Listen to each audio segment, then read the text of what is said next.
Hey y'all, and welcome back to my channel. If you are new, welcome. My name is Marissa and I am so happy to have you guys here today.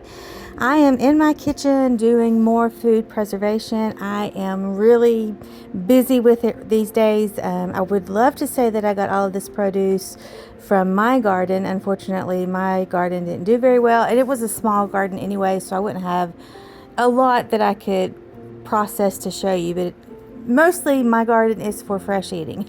And then we purchase, we go to a local farm stand and we get what we want. But these tomatoes came from my father-in-law's neighbor's house. He had an abundance and he shares with his neighbors every year, so I am very grateful. Right now I am making pizza sauce. I had one jar left in my pantry, and so it was time to make more. So when he gave me these tomatoes, I knew exactly what I was going to do. First thing I did is I washed them and cut the cores out of them, and then roasted them for about 30 minutes at 350 in the oven.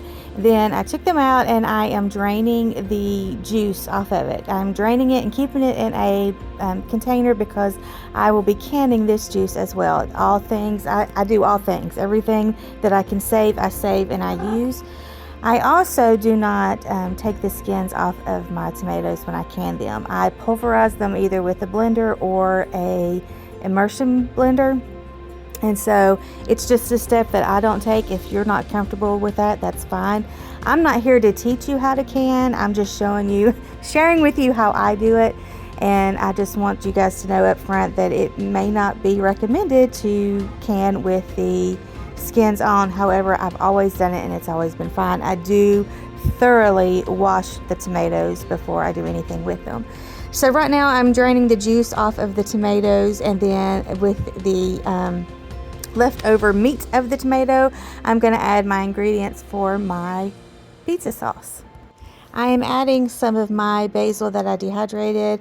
I had just a little bit left in a bag, so I used that. And then I'm adding an Italian herb seasoning, some parsley, and onions. And I'm just going to get this mixed up really good and back in a 350-degree oven for another 30 minutes.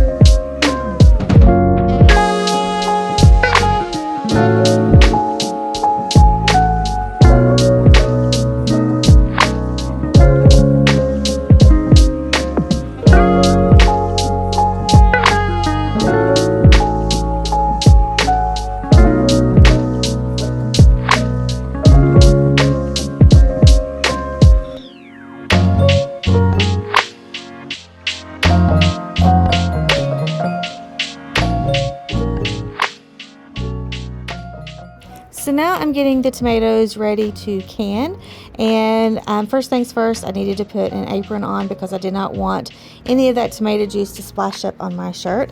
I'm using an immersion blender, and I'm going to pulverize these until they are a very smooth consistency. And I do add salt and pepper here in just a few minutes because I forgot to add that when I was doing the second roast. And so I'm going to get these all pulverized, and then I'm going to get my jars ready. This is going to make 4 quarts. I started with 5 pounds of tomatoes. And honestly, I did not measure any of the ingredients that I put in. I don't even know if did I mention I put garlic in there? I can't remember. But with the Italian seasoning, the basil, the parsley, the garlic, and the onions, I didn't measure anything. I just kind of did it to taste. And so you do your preference. If you don't want, parsley in there, leave it out. If you want to add something else, like maybe some cayenne to spice it up a little bit, help yourself. This is kind of just my own little creation. I don't really follow a recipe. But I'm getting my sauce ready, and then I'm going to get my 4 jars. They're clean, and then I'm going to add a tablespoon of lemon juice to each jar, and then fill it to a 1/2 inch of headspace. Make sure my rims and my lids and my rings have been sanitized, and then I'm going to put them in a water bath can for 25 minutes.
getting started on my chicken broth. I have a bag of their leg quarters, chicken leg quarters, I think. And I'm just going to dump this. It was frozen, and I'm going to dump it into my roaster and then add water. That's all I do. I think I added 24 cups. I think it was 24 cups, and it cooked down a little bit. I end up getting 13 pints out of this. And so I don't add salt or pepper because I use this in all kinds of different things, and I want to be able to control that when I'm using it in my cooking. So I'm just getting this into my roaster pan. I'm going to turn it on. I think I have it at 275, and I keep it that way for 24 hours.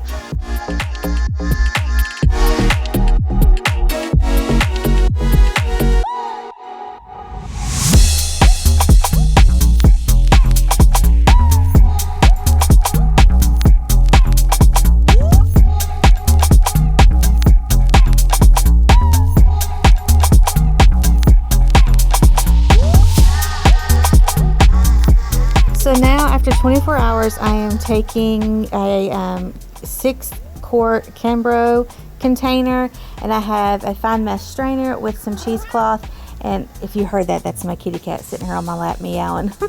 But I'm taking the juice or the broth, and I'm gonna strain it. I am just pouring it into this fine mesh strainer, and then it's gonna catch all of the bones and the skins and any kind of gooky parts. And then I'm left with the broth. Now I do another step. I put it in the refrigerator overnight so that it will get that fat cap on the top, and that's easy to get off once it's solidified a little bit.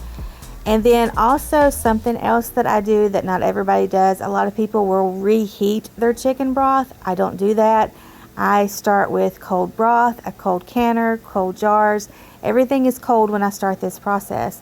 And then I can it for 25 minutes.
So now I'm just going to fill my jars. I have them nice and clean. They've been sterilized, and there may be a little bit of fat still in the broth, but it's not enough that's going to hurt the sealing process. As long as you make sure you wipe off your rims very, very good. And you can use just hot soapy water or hot water or vinegar.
So just a little bit ago, I heard a pop. And I think I probably have lost a jar. I'm a little nervous to lift this up. Hold on.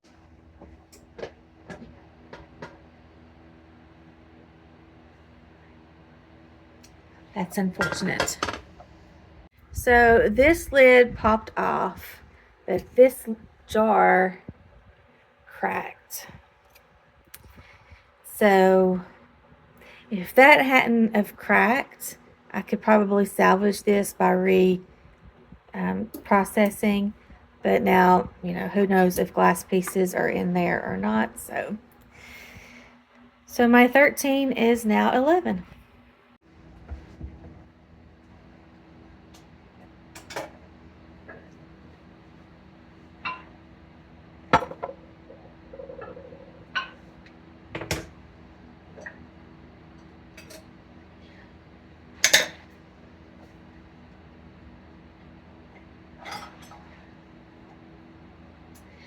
That's my first jar to ever crack and break on me.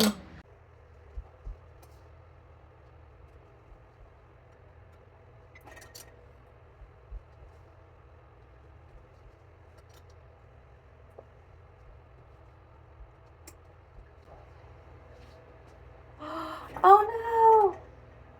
Oh no! It was my favorite jar, my Atlas jar. It's a little more square than... now I'm super bummed.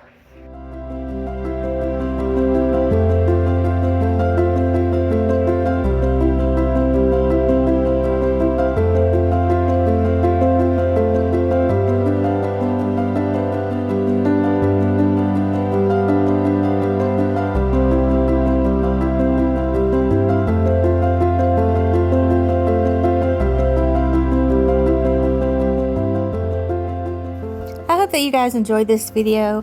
If you did, please give it a thumbs up. If you haven't subscribed, I would love for you to subscribe. Come back and hang out with me. I do different things on my channel: cleaning, cooking, canning, vlogging, all the things. So if that sounds like something you would enjoy, I would really love for you to come back and hang out. Until next time, guys, I will see y'all later. Bye.